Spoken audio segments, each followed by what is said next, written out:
আজ এসেছি ভাগ্নির জন্মদিনে। দিনটি ছিল 5ই সেপ্টেম্বর।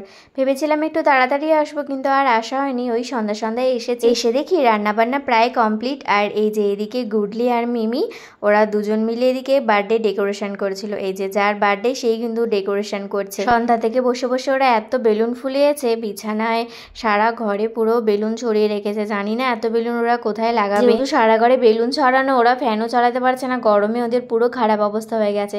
আর এই যেদিকে রান্না হচ্ছে, চাটনিটা সবার আগে করে তারপরে এই যে এদিকে চিকেনও রান্না হয়ে গেছে। এখানে এই লেগ পিসগুলো আলাদা করা হচ্ছে, কারণ যেহেতু বিরিয়ানি করা হবে, বিরিয়ানিতে এই যে আলু আর লেগ পিসগুলো দেওয়া হবে। চিকেন হয়ে যাওয়ার পর এদিকে এখন তৈরি হচ্ছে পটল চিংড়ি আর হবে কাতল মাছ। আর বিরিয়ানিতে এদিকে দমে বসবে, তাহলেই কিন্তু রান্না বান্না রেডি। রান্নার ওখানেও আর থাকা গেল না, ওখানেও এত গরম। আর এদিকে তো ঘরে তো ফ্যানও চালানো যাচ্ছে না, এদিকেও বেশ গরম। ঘরে আসলাম দেখতে যে ওদের সাজানো হয়ে গেছে নাকি। এসে দেখি এটুকুন জায়গা সাজিয়ে কেউ নেই, সবাই চলে গেছে রেডি হতে। বার্থডে গালও চলে গেছে, আর ওর যারা বান্ধবীরা ছিল গুডলি ও চলে গেছে রেডি হতে। কি আর করবো, তাই এই যে আবার বাইরে এসেই বসলাম।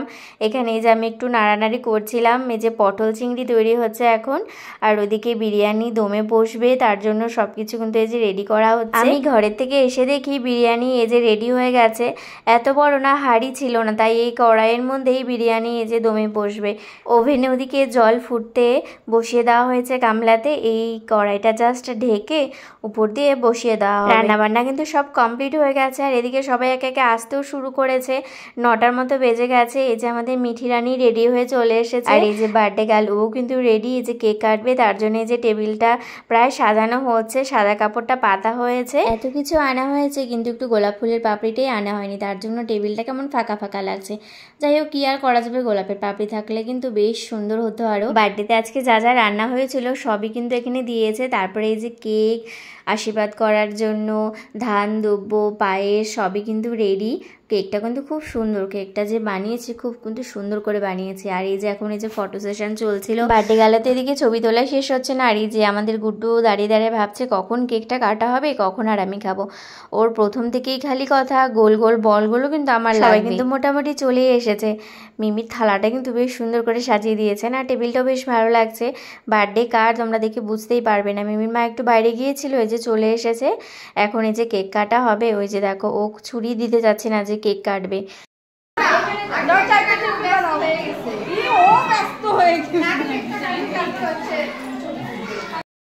এখন তো স্লোমো করলে আর ভিডিও করা যাবে না।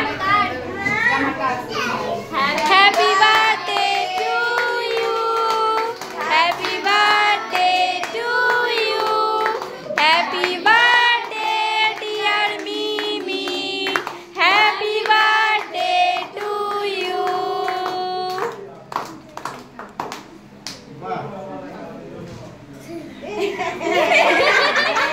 কার বার্থডে? ভাইকে খাওয়া, ভাইকে খাওয়া।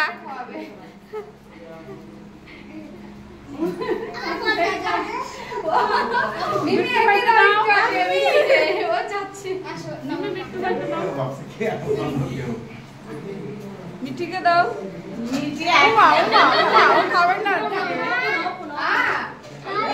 লাগাইছে জিভে লাগাইছে।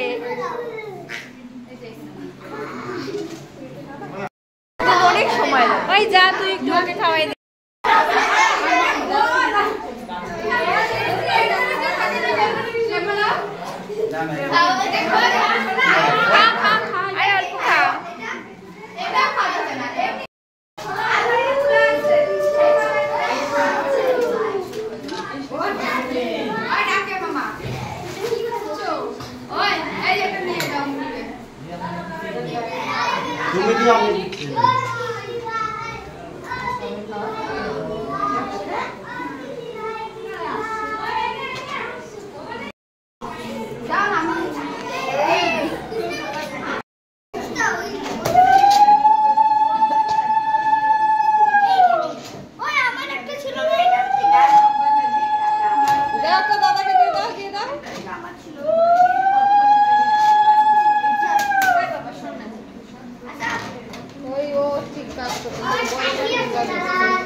কেক কাটিং তো হয়ে গেছে, জন্মদিন শেষ। এই যে ও এখন আরেকটা নতুন ড্রেস পরে এসেছে, এই ড্রেসটাও কিন্তু খুব সুন্দর লাগছিল।